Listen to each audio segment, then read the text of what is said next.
Hi friends, ಹೇಗಿದ್ದೀರಾ ಎಲ್ಲರೂ? ನಾನು ಚೆನ್ನಾಗಿದ್ದೀನಿ ಫ್ರೆಂಡ್ಸ್. ಅದೇ ರೀತಿ ನೀವು ಚೆನ್ನಾಗಿದ್ದೀರಾ ಅಂತ ಅಂದ್ಕೊಂಡಿದ್ದೀನಿ.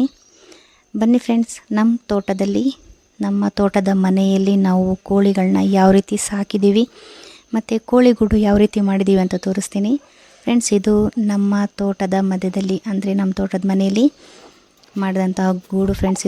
ಇದರಲ್ಲಿ ಕೋಳಿಗಳು ಎರಡರಲ್ಲೂ ಇರುತ್ತೆ, ಈ ಗೂಡಲ್ಲೂ ಮತ್ತು ಈ ಗೂಡಲ್ಲೂ ಎರಡರಲ್ಲೂ ಕೋಳಿನ ನಾವು ಸಾಕಿದ್ದೀವಿ ಫ್ರೆಂಡ್ಸ್.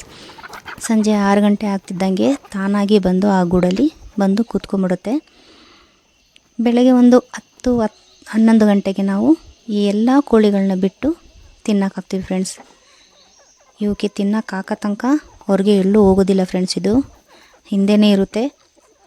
ತಿನ್ನೋಕೆ ಹಾಕಿದ್ಮೇಲೆ ಅದು ತಾನಾಗಿ ತಿಂದು ಎಷ್ಟು ಬೇಕೋ ಅಷ್ಟು ತಿಂದು ತಾನಾಗಿ ತೋಟದೊಳಗೆ ಹೋಗ್ಬಿಡ್ತವೆ. ಸಂಜೆ 6 ಗಂಟೆ ತನಕ ಬರೋದೇ ಇಲ್ಲ. ಮಧ್ಯೆ ಮಧ್ಯೆ ಬಂದು ಹೋಗ್ತಾ ಮಾಡ್ತಾ ಇರ್ತವೆ. ಅಂದರೆ ನಮ್ಮದೇ ತೋಟ ಆಗಿರೋದ್ರಿಂದ ಅಲ್ಲಿ ಏನು ಸಿಗುತ್ತೆ ಅದು ತಿನ್ಕೊಂಡು ಇರ್ತವೆ ಹಗಲೊತ್ತಲ್ಲಿ.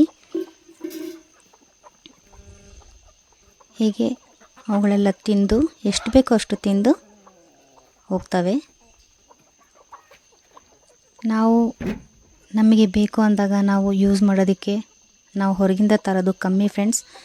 ಕೋಳಿಗಳನ್ನ ನೆಂಟರು ಬಂದಾಗ, ಹಬ್ಬಕ್ಕೆ, ಹೀಗೆ ಏನಕ್ಕಾದ್ರೂ ಸಮೇತ ಇದೇ ಕೋಳಿನೇ ನಾವು ಮನೆಗೆ ಯೂಸ್ ಮಾಡ್ತೀವಿ. ಆ ಕೋಳಿಗಳು ಅಷ್ಟು ದೂರದಲ್ಲಿ ಹೋಗಿ ಕೂತ್ಕೊಳ್ಳೋದೆಲ್ಲ ಮಾಡ್ತವೆ. ಕೆಲವೊಂದು ಕೋಳಿಗಳು ಬರೋದಿಲ್ಲ, ಗೂಡೊಳಗೆ ಹೋಗೋದೇ ಇಲ್ಲ ಫ್ರೆಂಡ್ಸ್. ಇದು ಕಾಫಿ ಗಿಡದಲ್ಲಿ ಇಲ್ಲ ಮರದಲ್ಲಿ ಎಲ್ಲಾದರೂ ಒಂದು ಕಡೆ ಸ್ವಲ್ಪ ಕೋಳಿಗಳು ಕೂತ್ಕೊಳ್ತವೆ. ಅವು ತಿನ್ನಕ್ಕೆ ಹಾಕೋ ಟೈಮಿಗೆ ಅವು ಎಲ್ಲಿದ್ರೂ ಬಂದುಬಿಡ್ತವೆ. ಬಂದು ತಿಂದು ಒಟ್ಟಿಗೆ ಹೋಗ್ತವೆ ಫ್ರೆಂಡ್ಸ್.